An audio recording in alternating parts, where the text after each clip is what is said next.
Hello and welcome to the Bull and Specs podcast. I'm Shane O'Connor and he's Adrian Lacey. If you've not joined us before, this is the podcast where two bald, bespectacled men get together and discuss some of the week's news and also some of our own personal news as well. Isn't that right, Adrian? It's absolutely right, down to the detail of our follicle challenge on our respective heads.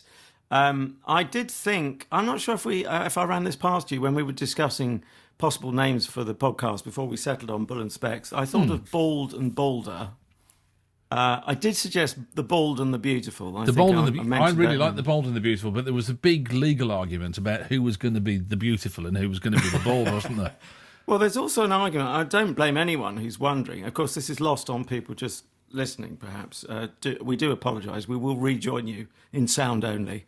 But there will be people out there saying, well, which one's Bull and which one's Specs? But both of us are wearing specs and both of us come out with a lot of the other stuff, don't we? Well, that's why I liked it so much. It was the mysterious air, and believe or the lack me, of air. The last time I had mysterious air. Sorry, I ruined your gag. I was a teenager. Want to go again on that chorus? No, I just plough on regardless. You should know that by now, anyway. So, Convention has it then that because I introduced the podcast, don't you get to go first on what you did this week? Oh dear. Well, we swapped it around a bit and. We shouldn't be tied by our own rules, should we? I nearly said hidebound, but I thought you'd start giggling again. That's true. No, I won't tell the listener and the viewer that we've waited an hour for you to calm down from a fit of the giggles before we started recording. He's off again, folks, as if to prove the point. Even to mention the word giggle. Gets me giggling. Giggle. Yeah. You shouldn't let all our secrets out the bag like that. It's everybody thinks that we're studious, hard-working, young, thrusting, professional podcasters. Not if they're looking at the pictures. No, that's true. But nobody suspects that we have 20 minutes of, relentless giggling before we start the podcast. I mean, God knows there's no laughs while we're in here, is there? No, I suppose, get them out of the way first. Did you say let that out of the bag? Because strangely enough, I've got probably, you won't giggle at this. This will calm you down, if nothing else. My most tedious show and tell yet, but it's all I can think of certainly from today. But actually, it has a very, a nice sort of spin-off. What is it? Well, this is a bag that I just bought it today. To put my mic stand in. Because normally the mic stand lives at home. Every mic stand's got to have a home. And for people watching the picture, I will run my finger thusly along said mic stand. All right. It's a stand with a mic on it. Yeah. You can't knock the logic of the title of it. But I haven't really needed a bag. I can't even make it interesting to me. And I thought it was interesting to me.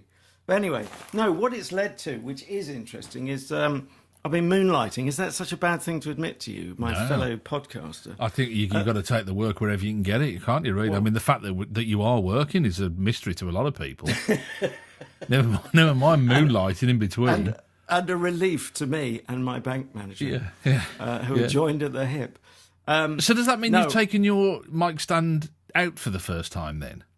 It's not for the first time. It's the first time I've actually got round to getting a proper case for it. So what happened last time you took your mic stand out that you felt you needed to put it in a bag this time? Did people poke fun? Tell me, if you've been hurt by people, were they poking fun at you, going, oi, look at you with your mic stand? I think there's something a bit odd about it. It doesn't seem right, especially when you're on a tube train in London, to have a mic stand. You said about the mystique of the name of the show, Bull and Specs. I think there's a bit of a mystique about having a fancy-looking bag of swag. Yeah, I think it's quite that's cool. A good word. I've actually got a big box of mic stands because I thought it would be a really good idea. Is it neoprene? You know, that plastic you can get? Is it that they make cases out of? Have you seen that? Well, you tell me if it's neoprene. I can't see whether it's near or far preen. He's off again, folks. It's neoprene, isn't it? It's like a kind of anyway. It doesn't matter what it's neoprene, is it? When I was in bands, I used to have a PA. Well, I still have got a PA, and I used to have I own quite a lot of mic stands. You know, I'm cash poor, mic stand rich. And you should melt them down into coins. And I never thought of that. Actually, scrap it must be worth a few quid. But I thought it'd be a really good idea to put them all in one box. But the problem I didn't realise, you put them all in one box, you can't lift it. It's so heavy. Oh, it's only you that can't lift it because you're a wimp. No, if you put it on wheels since, you need caster wheels. Yeah, I never thought. You can actually get mic stand boxes. And I always used to think, well, that's a bit over the top, isn't it? And they've got like little caster wheels at one end. Right. And so you push them at about 30 degrees or 40 degrees or whatever. So you know what I mean? So the wheels move kind of thing.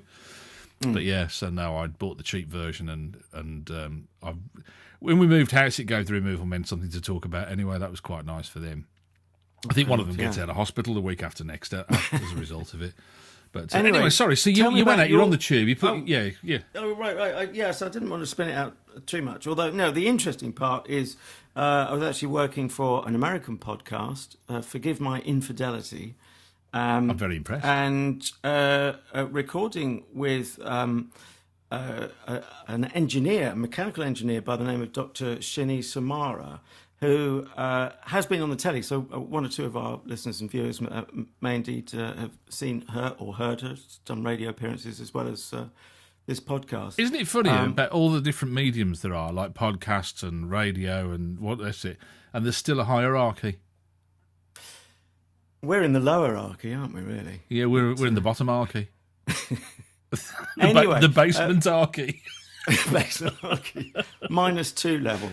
Yeah. Before we beat ourselves up too much, tell me about your week, young Shane. Well, it was just something that I said was going to happen, and I did hope it was going to happen last week. If you haven't seen the previous podcast, we were talking about I was going to get my septic tank emptied. Yes, folks. It's a wonder that we don't have more viewers and listeners, isn't it? Given the glamorous. The glamorous topics we deal in. Well, you see, you say that, but it's all right for you. You mainstream sewage people. You're sitting there on your toilets, quite confident, all smug, knowing where your poo's going to go and end up, and all the rest of it. You know. But there are some of us who collect it in a space in the garden and only get it emptied once a year. We've never had this done before because we only moved into the house in August, so we were mainstream. Plumbing people previously as well.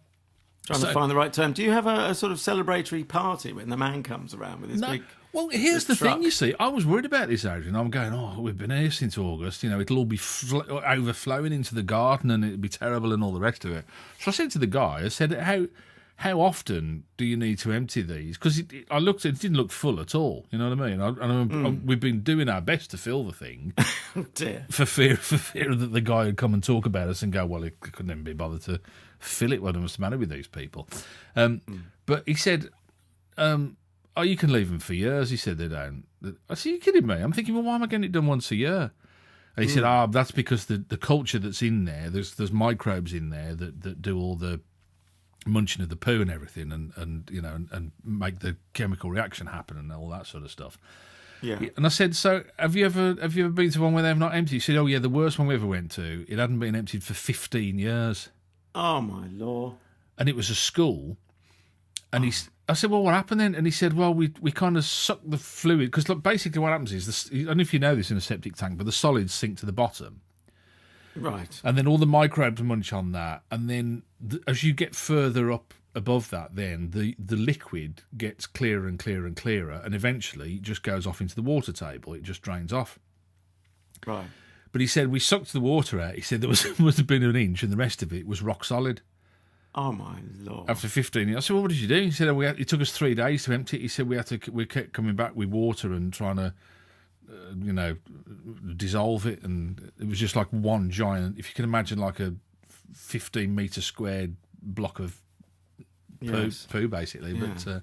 But it's great. It was really good. And you can have a look at the pictures, because the guy said to me, I said, you're going to be okay to get access because the gate's not that huge. It's quite a difficult turn. And he said, yeah, you'll be fine. I said, what have you got? If you did a rigid body, because I think he was going to come with a little tanker. Right. And he said, no, it's a tractor and trailer. And I thought he meant, because that's what they call articulated lorries, isn't it? A tractor and a trailer. Well, Les Dawson called them articulate lorries. Bless him. Articulate lorries. And he said, a tractor. I went, oh, you'll be fine then, no problem. What I didn't realise was he was coming with an actual tractor, and like a farm tractor, and a trailer. Yeah. Oh, my Lord. And I said, where have you, he came from, I don't know, about 15 miles across the way. And he said, I said, how long did it take you to get? It's all about 45 minutes. Took him 3 quarters. That's commitment, isn't All it? this traffic behind her, I'm thinking not one of them knew that he was on a mercy dash to empty somebody's septic tank. But yeah, incredible. And he showed me all the septic tank, and it's we reckon it was 1940s it was built. And I said to him, we've got plans to have a new one, one of these new plastic things. This is just like a kind of double brick built chamber. And he said, to be honest with you, I'd have that. I'd leave it as it is. He said they're ecologically, they're exactly the same as each other. He said there's no real difference between the two. And he said, obviously, it saves you money. He said, if it's working, he said, not. So we might have ended up. He might have saved us a bit of money into the bargain as well. But 140 quid that cost. Yummy. To have me septic tank done. So I don't know whether I wait now 15 years or whether I go ahead and have it done every year now. I don't know. Because remember I told you I bought some tablets to put in the toilet. That the mice ate.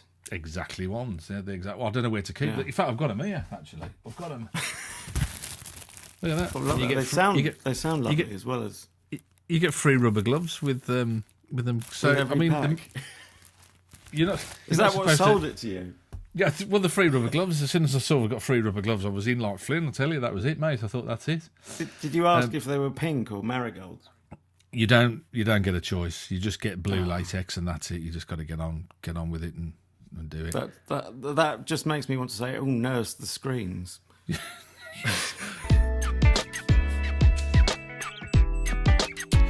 You're listening to the Bull and Specs podcast with Shane O'Connor and Adrian Lacey. I want to turn our attention now to a serious and sad story, an ongoing story at the moment, the case of Alfie Evans, who's a little boy who was born in Liverpool. I think he was born. He's certainly in Alderhay Children's Hospital in Liverpool at the moment, Adrian.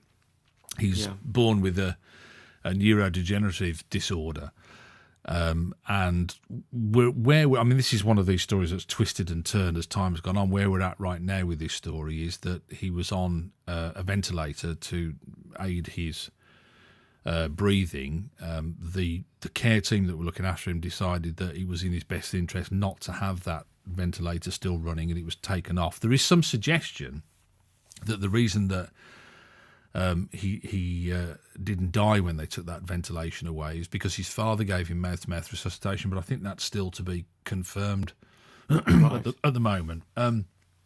The story took a turn this week, the last day or so, when the Italian Conservative Party, as I understand it, or one of the Italian Conservative parties, I don't really know much about Italian politics over there, extended Italian citizenship to the little boy. Did you see this? Where I think the Pope had been involved, hadn't he, and been saying prayers and had been commenting on Twitter and stuff like that.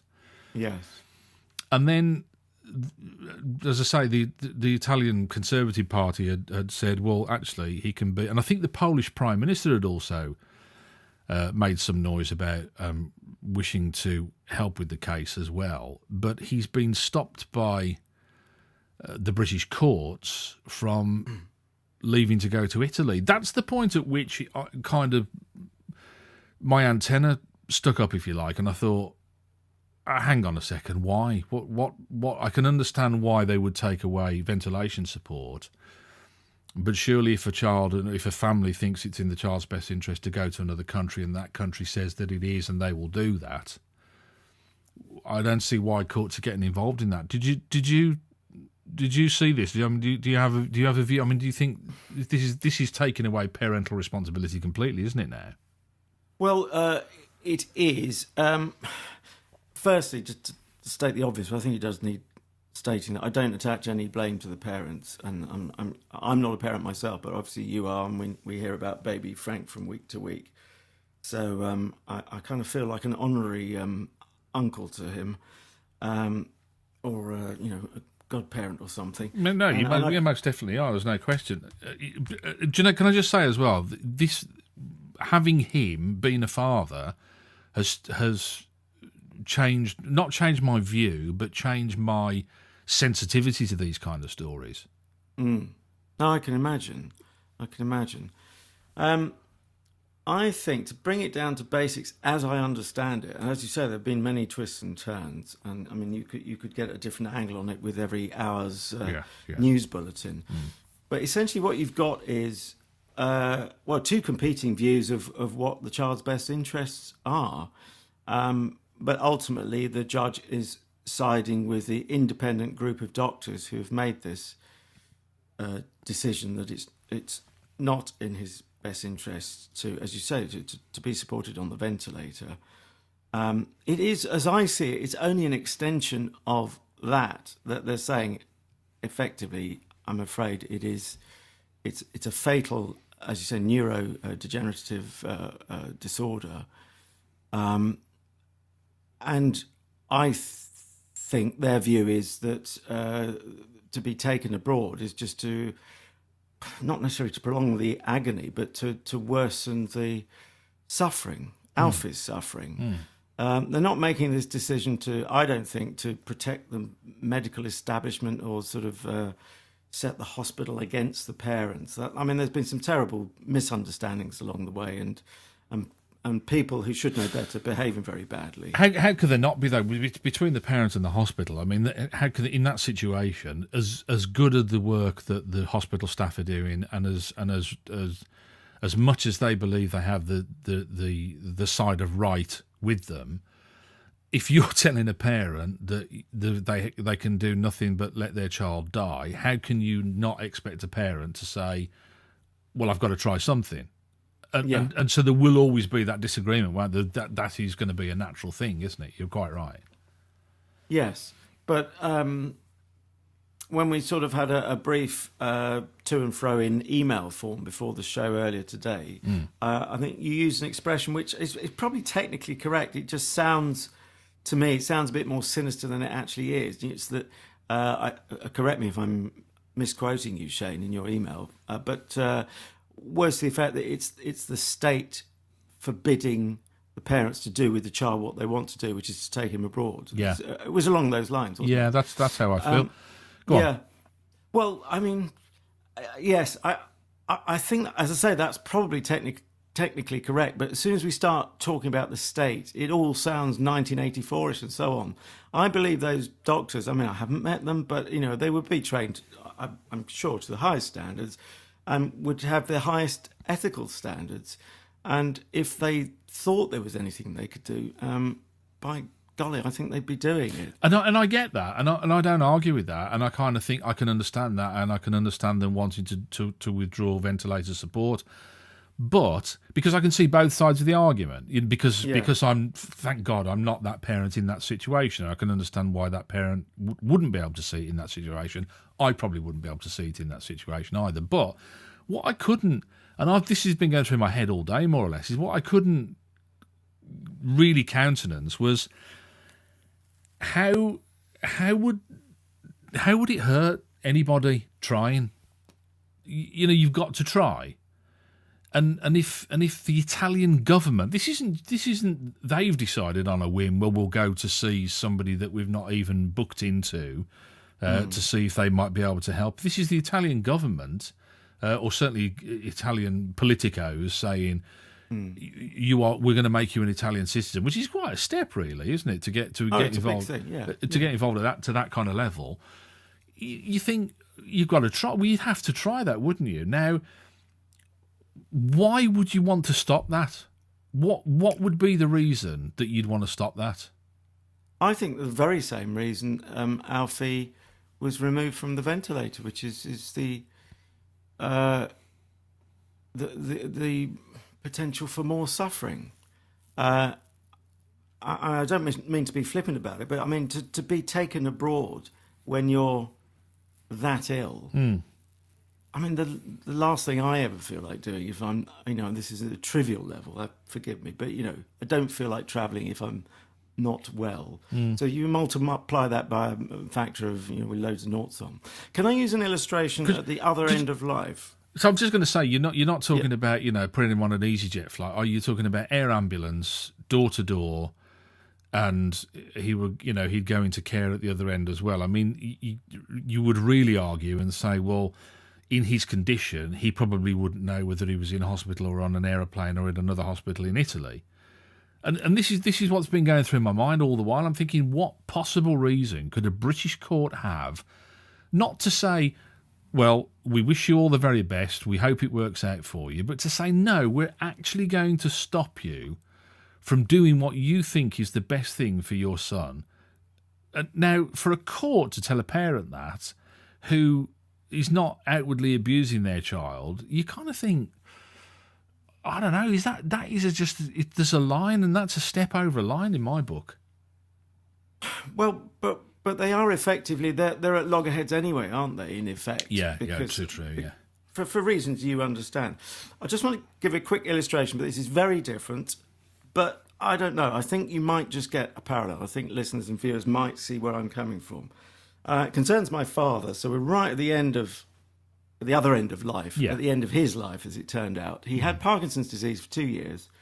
Absolutely lovely guy, loved him to bits. It was just devastating for him to hear the diagnosis of Parkinson's, although, as people will know, or may know, you can live with it, and you can live a very fruitful life with it. He then had a stroke, and as the gerontologist, specialist in elderly people, said, in fact, after he died, it was only a couple of days after the stroke that he died, the gerontologist said we could have kept him alive with one of those conditions. He did stay alive, as I say, with Parkinson's, but when he was hit with the two together, pretty much the writing was on the wall. I'm paraphrasing what he said. But here's the thing, and there is just a shaft of light in this, and I hope people will come with me on this journey. There was a young doctor who was asking me, in the first 24 hours, my sister wasn't on the scene yet, she hadn't managed to reach the hospital, so I was being asked by this young doctor, did we want Dad to be treated for, he was having problems with his lungs, that's by virtue of being in a hospital bed and not being conscious, I should say, so he was unconscious. So very often you would get lung problems anyway. And so did we want him treated for that? Well, and of course my reaction was, yeah, of course I do. I want him to be as comfortable as possible. And this talk went on. I will summarise it eventually. And I've got just a hint of a laugh there because I can think of my dad's wicked humour as well. But it was the fact that I eventually realised what the doctor was saying. And this is the reason I described him as a young doctor. I was older than him and had lost my mum years before, so this was not, I wasn't about to lose my first parents. I'd been here before in a very different way. He's eventually I worked out what it meant was it would keep Dad alive for longer, but in pain, or in suffering at least, with whatever level of consciousness he had. And I ended up just feeling sorry for this doctor for having to explain to me and tiptoeing around because he didn't want to use the D word of dying. And, by that stage, I was, I don't know, in my 30s or if not 40s, 30s certainly, I could actually bear the word death in the sentence, particularly as I knew how ill he'd been. And then he sort of rode back a bit and said, well, of course, whatever you decide, we might have to intervene anyway. So he was offering, and I bless him for doing it, and this is a kind of modern NHS, trying to offer some kind of, in retail it would be called customer service or control or something. I use that advisedly, that analogy. But effectively, if he'd just said early on, we could give your dad some treatment for his lung problem, but he would stay alive longer. He's going to die anyway, but it would potentially prolong his suffering. I'd have known exactly where we were, but it was this tiptoeing around. Yeah. I don't attach blame to the doctor.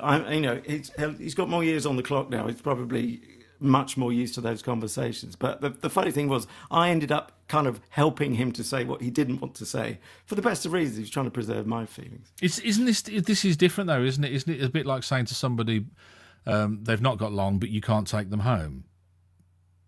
You know, like if they're saying that you can take this young lad out of the hospital, but you can't take him to Italy,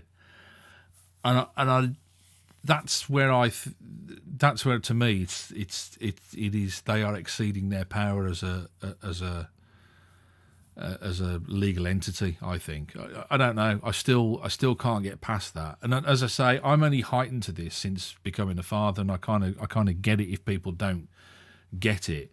But you just kind of think if they said that to me, I would say, look, this is our only hope. This is all that we've got left, and we might be completely wrong in thinking that it is a lifeline. It might not be, but we have to try it because it's been offered to us. Why would you want to stop us doing that? And that's what I just couldn't get my head around. It'd be interesting to see how this continues. And what exactly happens. But I mean, I don't know. I just they've been thrown a lifeline there, or they feel they have, rightly or wrongly. But that would be like the doctor saying, "Oh, we've given this advice, but actually we don't believe in our advice because we believe that the Pope can do something that we can't." Or to me, that's what I have a problem with, because I think that it's almost pompous in its ruling. They're saying that the courts are saying no, the hospital have told you that they can do no more, so that means nobody can do any more. Well, we know that's not the case, don't we? We've seen other cases before where patients have gone successfully and had treatments in other countries, and that, the world is a big place and is full of a lot of physicians who are very, very clever.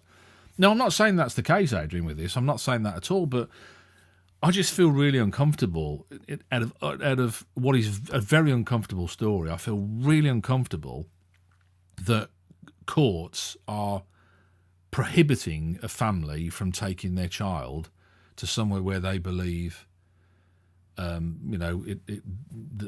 there could be something better for him. I don't know, but as I say, it'd be interesting. I mean, all the while, of course, the last thing the parents, I think it's cruel to the parents. The last thing the parents want to be doing is schlepping in and out of court, isn't it? Really? Yeah. Although I think the doctors will also be thinking, or certainly from my point of view, what's cruel to the parents is to keep false hope alive. Yeah, because only time will tell whether it is false hope. Yeah, you're absolutely right. Yeah. I mean, whatever. I mean, obviously, we both wish the very best for the little lad and for his family. You can't imagine walking for 5 minutes in their shoes, can you? Really, at this moment? Absolutely not. No. Sadly, less than 12 hours after we recorded this podcast, Alfie Evans died.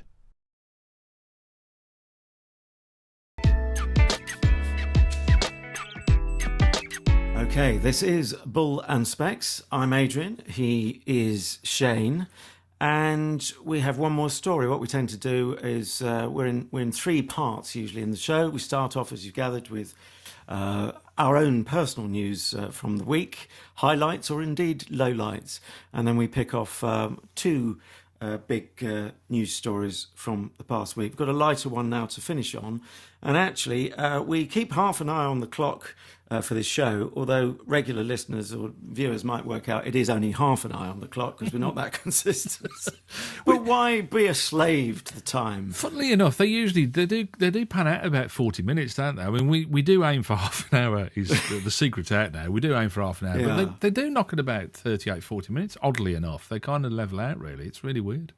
It's some kind of mysticism going on. But also, we can talk for Britain. Or more accurately, I can talk for South East England, you talk for the Midlands. My theory is that you've had enough of me by 40 minutes. You think, I've had enough of you before we start recording, frankly. Especially you and your giggling tonight. Cannon and ball all over again. And this is how they started on the slippery slope, eh? Oh, yeah. Was it them who they couldn't look at each other in the eye in the end on stage? Was it them that fell out? They did have. Do you know they went through a very bad. They found patch. God, didn't they? After that, then, and I think I saw them tweet the other day as Cannon and Ball. Right. Is one of them actually a religious canon now? Yeah. Boom, boom. Cannon and Priest. And they've tweeted us Cannon and Ball and saying how wonderful they just done something or other and how wonderful it was to be together and all. And I thought, oh, they must have kissed and made up, I think. So, yeah. I think what happened, one of them, his dad died. It's a slight coincidence with the last story. That's right, yeah. And they rekindled their friendship. Can't imagine that happening to us, that we'll rekindle anything. But anyway, creative tension, I call it. Anyway, in a shock headline, I'm reading this from the Metro, although other newspaper outlets, I'm sure, covered it. Teachers say children can't tell time on analogue clocks anymore. And so when you say the little hand's pointing to the 3, as it is in the photo underneath, and the big hand, actually, you should be able to work this out just to test. You can still tell the time. Yeah. So you've got the big hand is just before the 3. Sorry, the little hand. I'm changing my story, aren't I? Little hand. I'm stone cold sober. Yeah. Little hand pointing towards the 3. Big hand just about reaching up to the 12. What is the time, Shane? Is it 3 o'clock? No, it's about 9 o'clock in the evening, isn't it? You've lost all track of time. We've been talking for so long. Boom, boom. Anyway, yes, you're right. It was nearly 3 o'clock in that illustration. And this is a particular concern regarding exams because, I mean, you and I will have been trained to at least look at the clock, whether or not we were writing anything, and another story altogether. But by a quick flicking up of the eyes, you could instantly see how much time you had left. But apparently, kids today can't work it out. They're so used to digital clocks, and to be fair to them, I mean, I'm looking at a digital clock on my computer. So they are all around like love. I'm not sure I believe this story, and I'll tell you why. Is that are they only looking at the analogue clocks that are in the schools during the exams? Because I mean, even when in fact, I was at a school earlier on this evening, just down the road, and the one thing I noticed is that every room has got an analogue clock in it. Right. So they must be looking at those during the day and during school time, mustn't they? I mean, what on earth is going on? Although I think this is a home thing again. This is one of the life skills I'm hoping to teach my son: how to tie his shoelaces, how to tell the time, how to hotwire a Ford Fiesta. No. And how to tie your shoelaces to the clock. I don't mean literally. I mean, up against a deadline. Somebody I know, right, is a teacher, and she said that she has 10-year-olds who don't know how to tie their shoelaces. I think that's just abysmal, I think, don't you? But how appalled would you have been to find out that such were my practical skills? I was 7 before I could tie my shoelaces. I was, in every sense, a late developer. What do you mean? I mean, what your parents tried to teach you how to, but you just couldn't grasp it, or? I could. It's probably too much information. It was only when you were 6.5 you realised that you got slip-on shoes. No, actually, okay, good joke. But I did actually have slip-on shoes out of necessity, rather than for their sheer stylishness in the 70s. So tell me what happened then. What you hadn't got the motor skills. You couldn't. I think it's eye-hand coordination. And so what? Your parents regularly sat you down and went, right, come on, Adrian, this is how you tie your shoelaces. For the umpteenth time. Yeah. And you didn't get it until you were 7. Look, I felt bad enough already. I don't actually want the public. I'm not judging. I'm not judging. That is the tongue of O'Connor. Oh, I'm still sensitive. We've only got 5 minutes left in this podcast, and we haven't even got on to telling the time. You haven't even tied your shoelaces yet. No, I'm not. Seriously, I'm not judging. I'm just trying to figure out what. Well, now you say it, I don't know what the problem is. It seems very straightforward, but then I have tied my shoelaces several tens of thousands of times since. Cast your mind back. Here's one for you then. Cast your mind back. Do you remember in school, in primary school, did you ever have like clock faces that were, I'm putting my hands out, probably about 2 foot by 2 foot? And the hands move. You could move the hands independently round, and they put this is what the time was. Do you ever remember sheets with a blank clock face, and you had to write in what the time was. You had to draw the hands in. Did you either of those? Do you remember those? It's a while ago. You obviously had a posher school than me. We didn't have the budget for an outsized clock. I really don't remember the process of learning. All I do remember is the fabulous show for kids called Play School on BBC TV. Yeah. And, of course, every show was accompanied by the da-da-da. Yeah. Probably shouldn't sing a tune, probably by their musical director, who I met in later years, because I did actually work on Play School. Did you? As a sound engineer. Did you work with Derek Griffiths? I'm a great admirer of his. No, but I'm sorry, I met the lovely, I've forgotten her name now. It may come back to me. Floella Benjamin? No. Well, I did meet her, but on a different show. No. One of the stalwarts of the early days. She was still doing it. She was stroking a salamander when I first had to mic her up. Was she doubling as a Bond villain, was she, or something? Yes. Well, Mr. Lacey, Mr. Lacey, we've been expecting you. I've been standing here stroking my salamander since 11:15, and you went, is that a euphemism?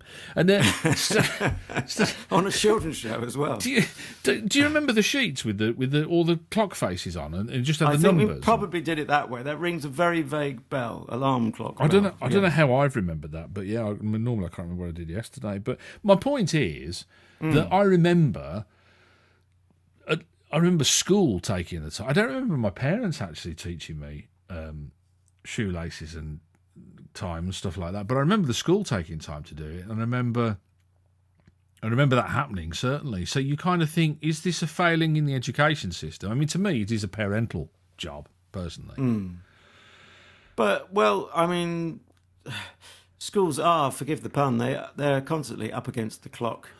I imagine, leave it, I imagine they have to do digital clocks. So, probably the analogue clocks got pushed out as a result. I don't know. Do you know I hate it when people tell the time wrong on the radio? Do you ever hear that? Oh, well, I did hate it until it turned out it was me who told the time wrongly, embarrassingly, in an interview once, or just before an interview. Must have looked very idiotic to the interviewee, but they were too. What did you say? It was 50 to 6. What did you say? Oh, no. I mean, it was not. Well, it was silly. It was the time. I remember now because it's burnt into my memory. Was actually 7:45, but for some reason I said it's 8 o'clock. If it was bang on 8, we'd have had the news. Oh no, that's why it's idiotic. No, I'm not on about that. I'm on about like if it's 28 minutes to 7. Oh right. Oh, when they get do the numbers back. Oh yeah, I think I did that on Radio 3 once. And they say it's 6:32, and you think you like and you say it's 6:34. No, it's not. It's 26 minutes to 7. What's the matter? Who says it's 6:34?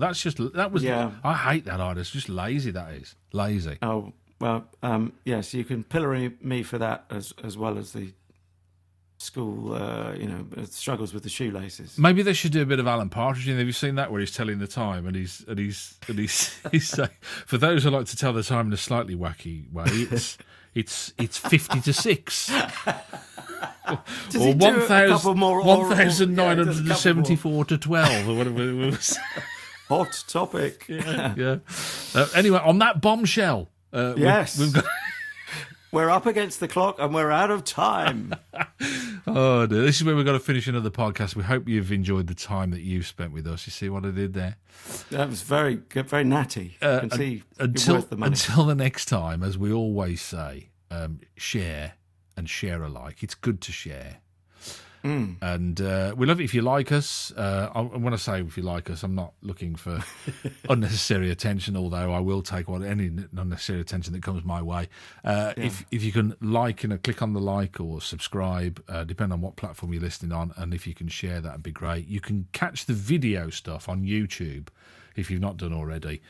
Just type in Bull and Specs, but you need to use the ampersand for the and you should find us there. We've got a little channel there with all the past episodes on as well. And Adrian, if you want to catch up with audio, you can, can't you? You can indeed. Just misspell words like spritcher, spreaker, spritzer. Now, what is it? Sorry, I'm not very good at this. Stitcher, spreaker, which is like speaker, only different with an R. This is your idea, wasn't it? I Heart Radio. I was going to remember that. I was working around. That was a dramatic pause. Oh, sorry. iHeartRadio and all good podcatchers indeed. iTunes. iTunes. Yes. Oh, and rate us on iTunes, please. Oh, yeah. If you've enjoyed the show, that would be much appreciated. But as Shane said, and I will underline it, actually, no, a mate of mine said the more people do this on podcasts, the less likely he is to recommend it. So maybe I shouldn't say, whatever you do, don't recommend us to anyone else. I'm trying the reverse psychology, Shane. Man, see if it works. I'm really confused now. I am. Is that just the rebel in him? Is it if somebody tells you to do something? Oh yeah, he's a rock and roll rebel. Yeah, I know. I can identify with that actually. Yeah. I when I gave up smoking, I was never going to do it on National No Smoking Day. So I fully understand that one. And the great thing is, if you can, for us, if you can join us every time we publish every Monday, our podcast is out. But as Adrian said, if you subscribe or whatever, then it'll tell you automatically. So till the next time, I'm off to admire my freshly emptied septic tank and work on filling it up for another year to come. And I'm going to tie my shoelaces. And I'm also going to say I'm at Adrian Lacey01 on Twitter. That's Lacey with an E. And he is at Shane on Air. He's too busy giggling. I just realised that you could tie your shoelaces. Your name's Lacey. I mean, it's just you couldn't I write know, it, I could know. you? The injustice. No, exactly. I didn't want you to make that link. I've brought shame on the family name. And that rhymes as well.